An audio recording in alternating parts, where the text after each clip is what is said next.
സുഹൃത്തുക്കളെ, വളരെ സന്തോഷം തോന്നുന്നു. മനുഷ്യർ അങ്ങനെ വരാത്ത പ്രകൃതി എത്ര മനോഹരമാണെന്നറിയോ? ഇത് നോക്കിയേ, എന്ത് രസമാണ് ഇത് കാണാൻ വേണ്ടി. ഇലകളൊക്കെ കണ്ടോ, മഞ്ഞ പച്ച കളറില്.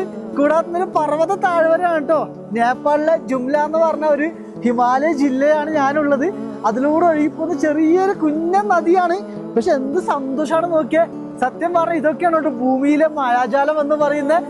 എന്തൊക്കെ കളറാണല്ലേ ഇവിടുത്തെ മരങ്ങൾക്കും ഇലകൾക്കൊക്കെ. ഛത്ര എന്നൊരു നേപ്പാളിലെ ഗ്രാമത്തിൽ നിന്നും 5 കിലോമീറ്റർ ഞാനിങ്ങനെ വെറുതെ നടന്നു വന്നതാണ്. അപ്പൊ കണ്ട കാഴ്ചയാണ്. എത്രമാത്രം ശാന്തമാണെന്നറിയോ ഈ ഭൂമി. സത്യം പറഞ്ഞ പ്രകൃതിക്ക് ഇഷ്ടം ഇവിടുത്തെ മരങ്ങളും കാര്യങ്ങളും നദികളും ഒക്കെയാണ് കേട്ടോ. മനുഷ്യനെക്കാട്ടി പ്രകൃതി സ്നേഹിക്കുന്നത് പ്രകൃതിയിലെ സസ്യജാലങ്ങളെയാണെന്ന് തോന്നുന്നു. എന്ത് സുന്ദരമായിട്ടാണ് ഈ നദി ഇങ്ങനെ ഒഴുകി പോകുന്നത്.